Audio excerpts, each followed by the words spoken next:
Hello, everyone. Welcome to Transform Now. I'm Brad Hairston. My guest today is Mark Settle, who has appeared on the podcast twice before. Mark is a 7-time CIO. He's a 2-time book author. He serves on the advisory boards of several firms, and he personally advises startup companies. Today, Mark and I will be discussing how AI and automation are impacting workforce productivity. Welcome back, Mark. Good to see you again. Why don't you give everyone a little bit more of an intro? Good to see you, Brad. Thanks for inviting me back. We live in interesting times. So currently, as you pointed out, I have advisory relationships, formal relationships with several firms. I also work with some venture capital firms, and probably at least 2 or 3 times a week, I typically am asked to interact with some kind of a startup, set of founders or whatever, to just do kind of a smell check, if you will, whether this kind of passes muster, how realistic it is. And so it's a lot of fun at this stage. I don't have to go into the office every day and administer performance reviews or defend my budget or put up political brush fires. I just get to think about technology. So you never get the urge to jump back into the frying pan and take another CIO role again? That hasn't come up yet? Well, I can be seduced up to a point, and then I look in the mirror and I think about the practical reality of what's about to happen. So then I can reel myself back in pretty quickly. Yeah. Well, one thing you are very plugged into, Mark, is the mindset of today's CIO, and it's such a crazy environment we live in. The last podcast I did with you was 2 years ago, and that was right about the time that OpenAI released ChatGPT, and just look at how things have changed in the 2 years since then. I mean, everything seems to be moving at a different pace. Priorities have changed. Why don't we just open? I'd love to hear your thoughts on just kind of where do you see CIOs' heads right now? What is consuming most of their attention? Is it a lot of the same things that they normally focus on, or is it a different landscape given what's happened with technology disruption, specifically Gen AI? I think, unfortunately, for the people that are still doing the job on a day-to-day basis, the answer is both, right? Because those traditional operational responsibilities. I mean, I've been in calls this last week, spirited debates about how a service desk should operate. That's one of the most fundamental functions of any IT group. And of course, it's being influenced by the new technology that you described. And then I think that is complemented by some pretty active experimentation, with some of the new tools. But most of the people I talk with, I don't know how McKinsey and Deloitte, what was it, McKinsey or somebody said, it was Accenture. They said, we have $1 billion book of business helping companies, develop their AI strategies. They must be talking to different companies. The ones I talk to, they're taking, very focused baby steps. They're looking at low-hanging fruit. They're trying things. Right. In fact, I'll tell you a story. There was a good friend in Silicon Valley. Their executive team got together and formed like a subcommittee of the executive team. Saying, let's start to play with this AI technology. Let's see what we can do with these large language models, et cetera. And so they came up with, I think it was like about a half a dozen, different prototype POC things that they wanted to try. And they had been at this for a little over 12 months. So I asked my friend, I said, well, you think after the 12 months, are they more gung-ho than when they started? And are they sort of saying, hey, let's go? Or have we become a little more cautious? She said, we're definitely more cautious. We're definitely. And the other thing, this is not profound. I think a lot of people are struggling to really measure tangible benefits. And I know that's going to ease us into the conversation today about productivity. Sure, it helps in some ways, but how do I measure that? And just because I give people back some time, by taking some mundane work and doing it better or easier or faster, How does that manifest itself actually in, productivity terms? Yeah, absolutely. Yeah, and so let's dig into that because I'd love to hear your thoughts about why is it difficult for companies to measure the impact on productivity? That seems to be a challenge for most companies that you talk to and I talk to, and how can they make progress there to really establish accurate, reliable metrics, especially as it relates to knowledge work, which we know is the category that's been impacted so much by AI and automation and so forth. What are your thoughts on that?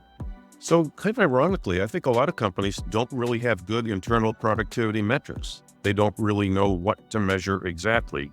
You could take a back office group that's processing invoices, and let's say you had two different groups, and one group is taking in cash from customers that have accounts that are spending $10,000 a month with you. There's another group that's processing invoices from customers that are spending $500 a month with you. If we're just looking at the number of transactions that they were closing, you might come to the conclusion, oh, group B is like super more productive, like number that we're forcing through, same number of people. Over here, why does it take these people so much time to, can we do this to fewer people? But then if you looked at the dollar kind of perspective, you'd say, oh my God, that A group is just kicking it. Look at how much money they're booking with only the 10 people. So that's just a very coarse kind of example where people struggle to measure productivity. The nature of work changes as well. So there's another good example. I will just kind of continue with our thoughts. Perhaps you had a company with those kind of processing groups. For the first 5 years of the company's existence, all of their customers were within the United States. Something happened, they maybe acquired a company in Europe. They fired all the people over there that processed invoices, and they brought that work into the group that was here and said, go at it. Like, we think, you should be able to observe this work. And again, the nature of the work has changed in such a way that whatever that old baseline was or how you were making the measurement before, you kind of got to redefine that. So it sounds unbelievable, but yes, in many cases, there really are not good productivity metrics, and the ones that you have, the problem with metrics is people do this either subliminally, or to try to achieve certain kinds of metrics when they're viewed by management on a regular basis, and they should probably be they should be either sunsetted or they should be surgically altered on a pretty regular basis, because otherwise you engender behaviors that are totally unintended or counterproductive. So I'm on a bit of a rant here, but I think a lot of companies, and this isn't something a CIO or an IT who can come in and help you understand what your business metrics are. Sure. Right. Yeah. So the business has to decide, and then IT can find ways of using technology to kind of chase those goals. Yep. Do you find more companies that you deal with are starting to leverage process mining as an example to try to use technology to capture some of these measurements and understand what exactly is happening in their core processes? Is that one way that they're trying to get a handle on it from what you've seen? So that's a great question.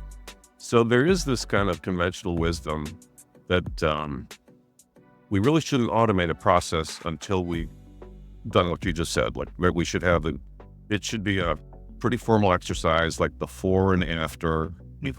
Process mining. This is the way it works today. How many steps?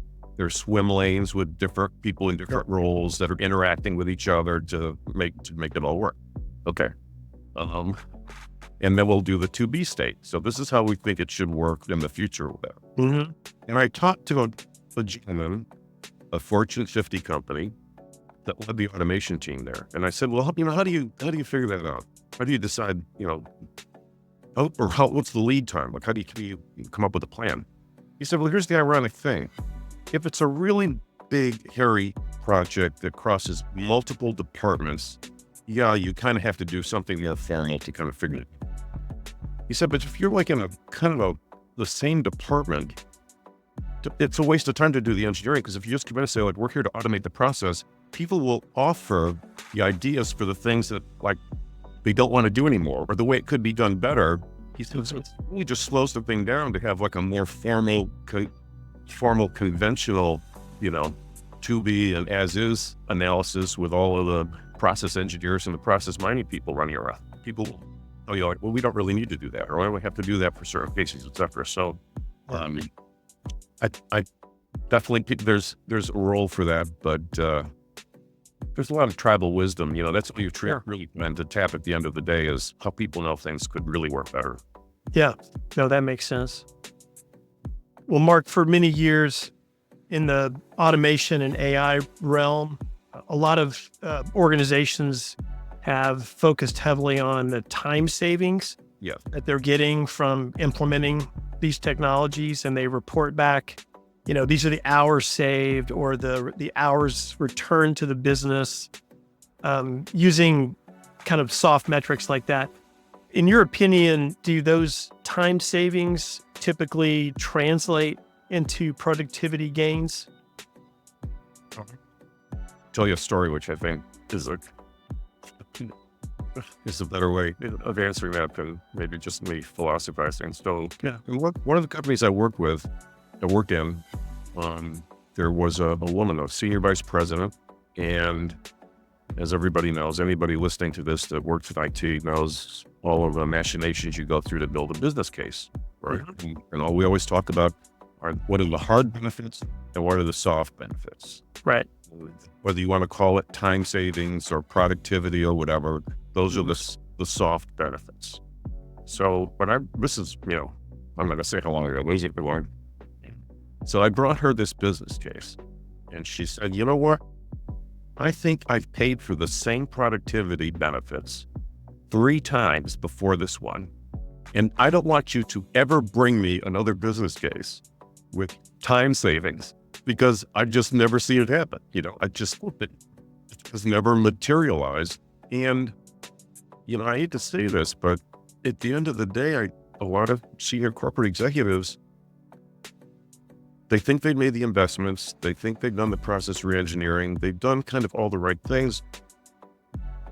In the real world, when those savings and benefits don't materialize, they lay people off or they defer hiring. They come in with kind of the coarse knife, the approach to doing it, because they're so frustrated that they feel they've done all the right things. There's nothing more that they can do, right? And I guess the other thing, you started me down this road. The other fallacy in the time savings world is, if you give a large population of employees little bits of time back, right, it's rarely harvested in a business critical way. Let's be fair. Let's say I get a couple minutes back every hour. Well, am I going to spend more time in the coffee bar, or am I going to go for a longer lunch, or am I going to lean over, just out of my cube and chat with you about the 49ers are going to win the Super Bowl this year or whatever, right? So how you harvest that time, and in the world we've constructed, supervisors are not supposed to be managing the minute-to-minute activities of non-exempt employees. It's really hard to be an effective first-level manager of non-exempt employees doing knowledge work when you've given them, this time back through whatever. Right. A good example right now, I'm not too privy to. Obviously, one of the areas where AI's had the biggest impact is in software engineering and the ability to generate code or whatever. Yeah. So the system among us would say all the big layoffs at the big tech companies that have happened over the last 12 months is just a proactive, benefit harvesting going on by the executives there, saying, well, we could wait for this to manifest itself, or it's inevitable, it's going to happen. So why don't we get to it as we can, right? But again, you take that kind of situation. If you or I were managing a small software engineering team and this technology is introduced, and it's obvious that there's 20 or 30% of the time that they spend in the past is unnecessary. Mhm. What are we doing about that? Yeah. Right? And yes, you come in on Monday and you've got that 20% back. They have to learn how to use the tool, etc. Right. So a little bit at a time, they kind of, harvest those time savings for their own purpose. And then how they redeploy that is left to the reader, to determine. Yeah. It's an interesting new problem, right? That has appeared, especially with Gen AI, because what do employees do with the extra time they have? As they learn how to use it more and more, and it's taking away a lot of manual things they used to do. I read an article a while back from a professor at Wharton that was really interesting. He talked about how companies need to really take a hard look at the meaning of work in the various departments. So even the meaning of work, what work means to your individual employees is changing, because they're looking at what they used to do and they're realizing that they have a lot of new time available to do different things. And that's really making them reevaluate what they do and what are they interested in, and do they want to continue down this same path? So it's creating a lot of interesting new things for executives to figure out when you all of a sudden have freed up time, which we know AI especially is doing now. Let me just chime in there. I think there's another kind of lens to look at this whole phenomena through, which is most people, even though there's a philosophy which I have tried to instill in myself unsuccessfully, which is like when you come in the morning, you should do the hardest thing that you have to do first thing of the day. Like just, go. But human nature being what it is, me as a personal example, probably like 80% of the world, if they're, what I think happens in 80% of the world, you come in and say, where's some little easy stuff that I can do that I really know how to do it for, do it anyway, sooner or later. Right. And here's a perfect example is, I know I shouldn't be doing the email. Clean up my email inbox first thing in the morning. It's a waste of time. I have tried to school myself to do that like in the mid to late afternoon, because I kind of wilt during the day. But Right. for the life of me, it's a habit that I can't shake. Like when I get a sense of accomplishment, whatever you do. So a lot of I think a more enlightened way for an employer to look at these tools is to say, what I want to do is I made this investment in human capital, and I am dithering away a good part of that investment by allowing people to devote a significant fraction of time to doing what's effectively busy work. Who knows? I may have even incented the busy work, like a service desk. How many tickets did we close today? Yeah. Well, I have 12 tickets. It's the same problem. Well, did you just put the Band-Aid at 12 times? I did this thing, or did you actually go and solve the problem? Well, if I solve the problem ticket, that's one ticket. But if I do these 12, that's. So I think it would be, I'm keying off of the comments you made about how people view work and how they apply themselves in their job. There's definitely people that love the challenge of the hardest thing to do, or I have to master a new skill or capability to solve this problem.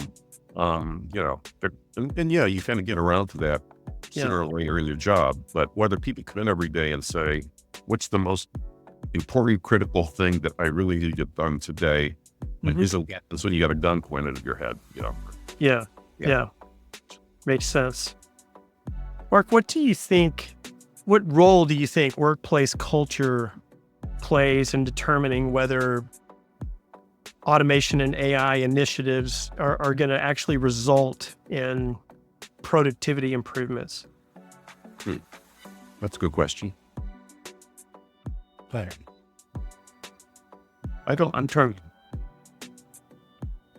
trying to think whether there's really kind of a glib answer to that. I guess it depends. If you're in a culture that prides itself on, trying different things, being early adopters and all that. This just becomes part of the way you think about going to work every day. Like if you and I worked at Google or Databricks or whatever, like I think we'd just say, yeah, this is great. Like, let's go give this a try. If we were in perhaps bolder, larger, more structured businesses. But even then, there's, again, that's no good answer. There's the biggest companies, there are little pockets of teams that are highly innovative that would embrace this, be the first to give it a try. And then there'd be others that would say, well, no, we've done this for a long time, or the last time we did it, it kind of blew up in our face. So I want to go and take a risk again. And I guess the other kind of the glib part of this is management support. And by that, I really need business management support.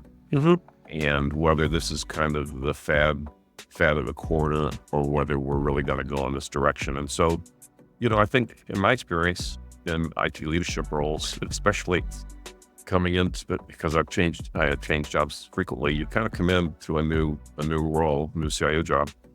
And like 20% of the people there have been waiting for you as the Messiah. They are so frustrated. They think you will take them to the promised land. There's another 20% that either were at the likes of your predecessor, or they're just cynical about the whole company, whether the IT function or whatever. So they're completely resistors. That leaves like the 60 undecided percent in the middle that are like the undecided ones that you kind of have to convince over time that, yeah, we really are going to change, right? Like we really are going to go to the cloud and shut the data center down. Yeah, we really are going to turn off the ERP system and go buy 60 SaaS applications. Like we are, we're actually going to hand out mobile phones to everybody and do something on mobile. So, and then they have to, like, you can proclaim them when you show up, but then they want to see, okay, I want to see, like, did the budget grow while he was here? Did we get to hire the new people that we thought we needed to get? Are we impressed by the new people that have come in, et cetera? So you have to kind of win the hearts and minds of that 60%, like in the middle over time. And I think that's the cultural challenge that you face if you view yourself as a changing, a leader. Sure. We've seen some recent tech layoffs, in the news. That's not something new, but seems like it's happening more and more. Do you think business leaders are overly optimistic about how AI will drive productivity?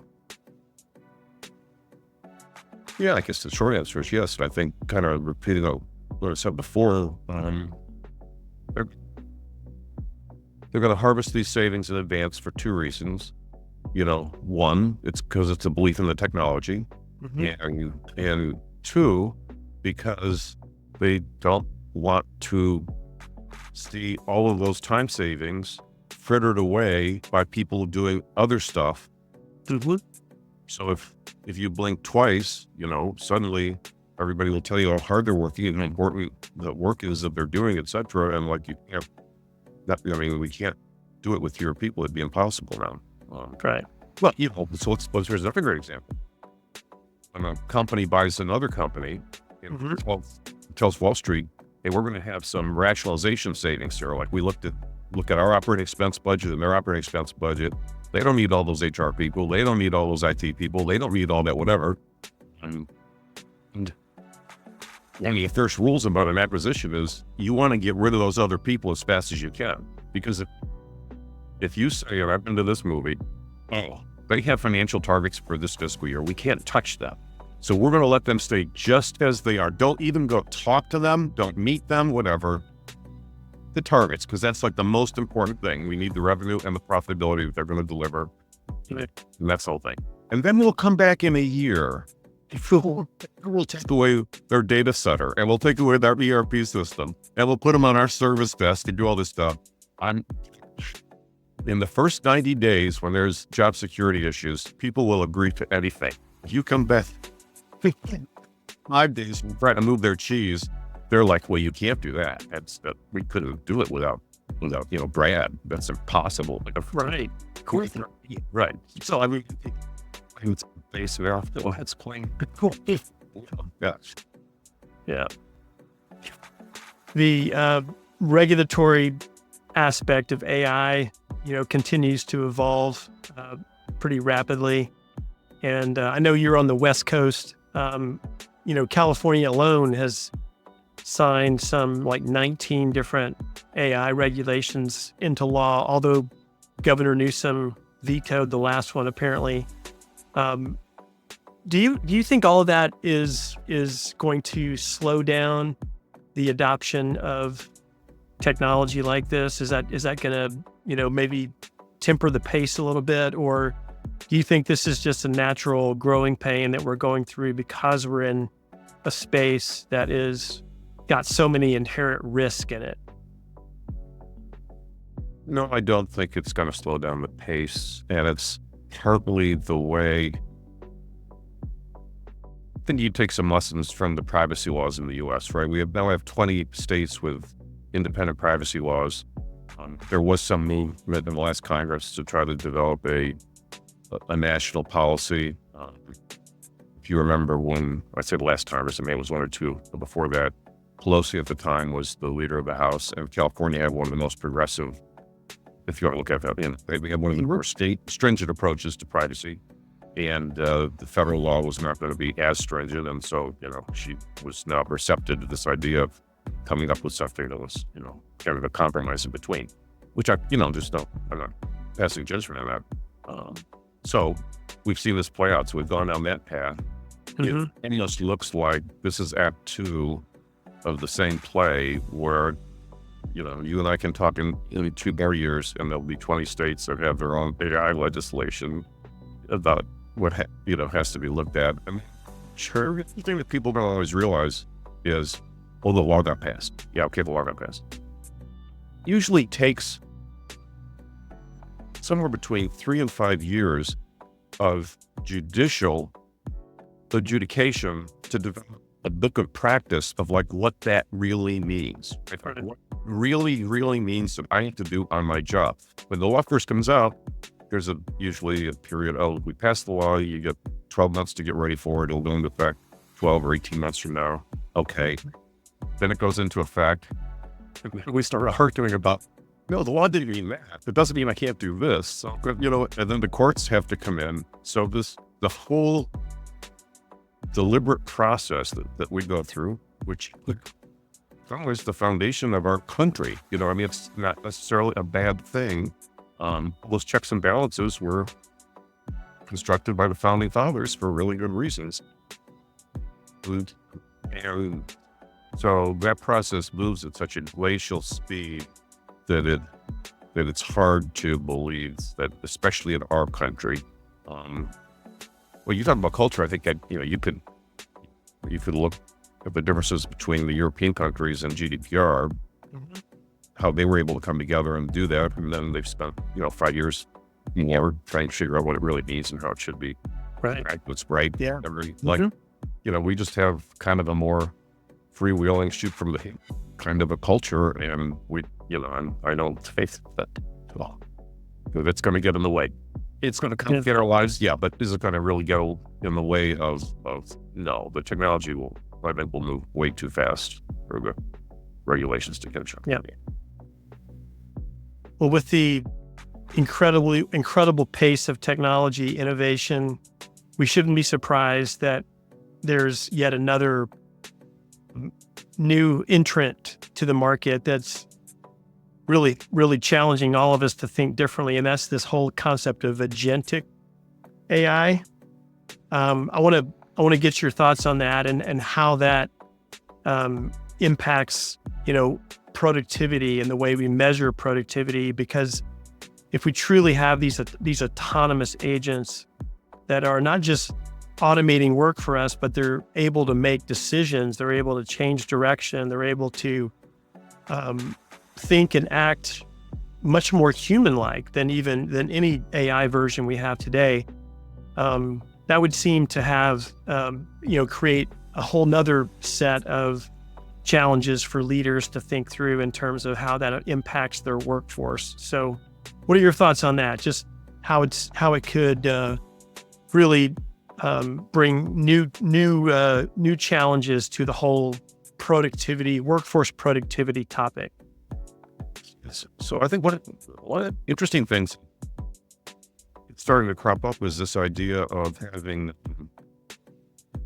agents that have skills. And so there might be an agent that's specialized in HR, and there's an agent that's specialized in FP&A, financial planning and analysis, and there's anyone that's specialized in IT service desk operations.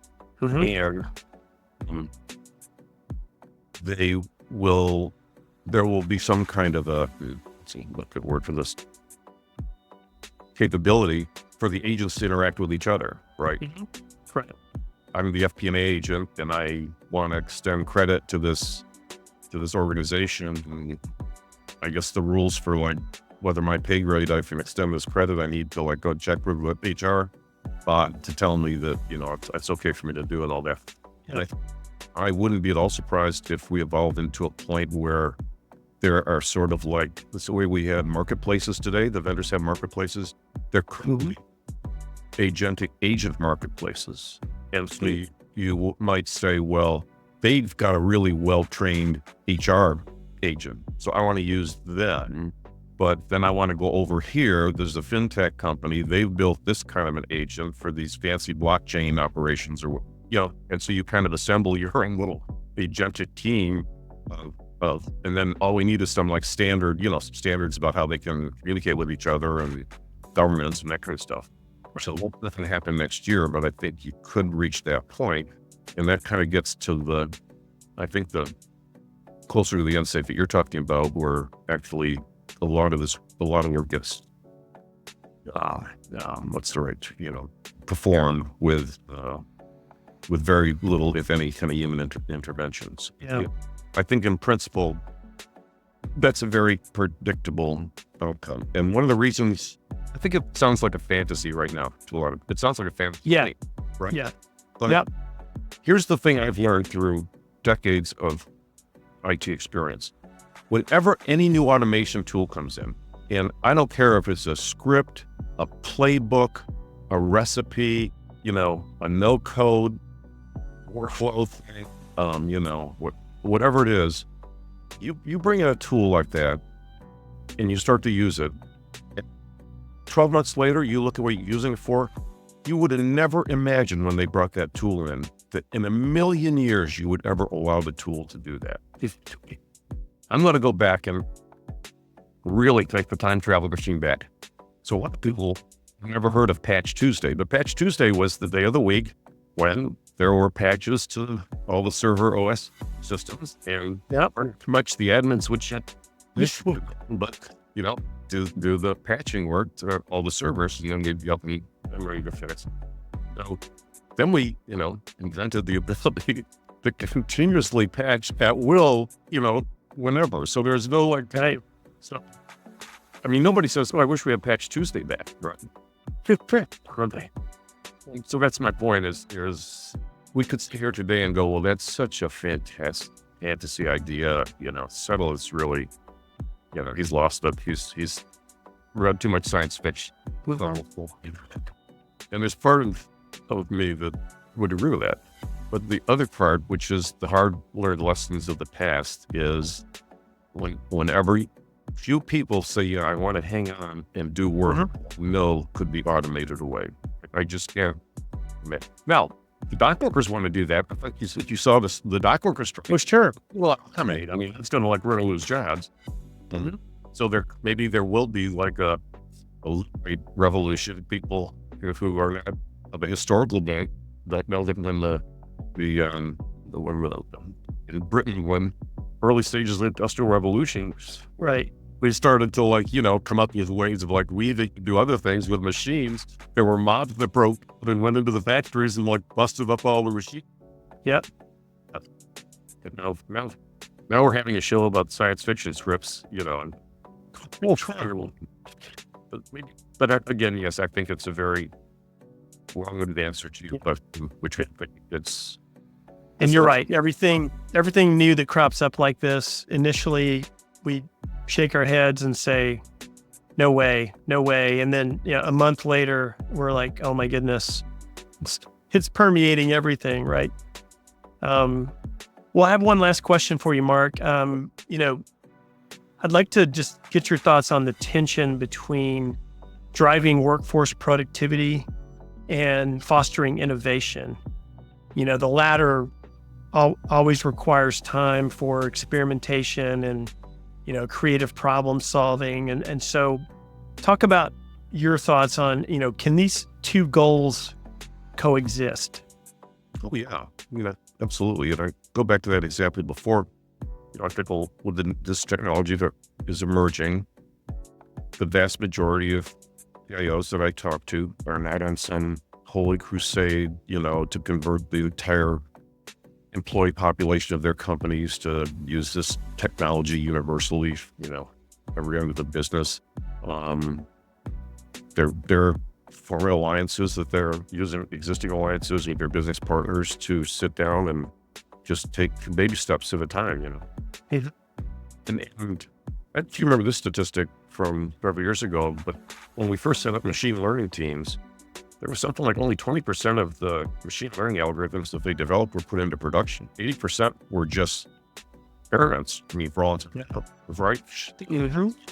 So I think a lot of the dipping the toe in the water activity that's going on right now won't necessarily see the light of day in production. Although people would say, "Oh, we're doing it," we're definitely count me in. Like, but I'm a laggard here. But how much of that actually gets converted into production at the end of the day? Time will tell. Yeah. So I don't think there's a tension. I mean, I'll repeat myself. People really don't hang out to busy work for the most part. Like if they actually find a way, they may not know what they're going to do with the time savings. They may, frankly, not like the ideas that management has about what management would like them to do with the time savings. Mm-hmm. But it's outside of my personal experience for people to say, yes, I do want to do. I mean, I'm going to resist that. Mm-hmm. Because everybody feels overworked and they're doing work that they're vastly overqualified for. 95% of the people in the world would. Yeah. Very good. Well, Mark, it's been great having you back on the podcast for the third time. Thank you for joining me to talk about this topic. You have a very interesting perspective on it, and just really love hearing your thoughts. You're right in the middle of helping a number of organizations kind of figure all this out, and also, doing a lot of thought leadership as well on the topic. So thank you for joining us today. Really appreciate it. And I wish you the best. Okay, Brad. Thank you. All right.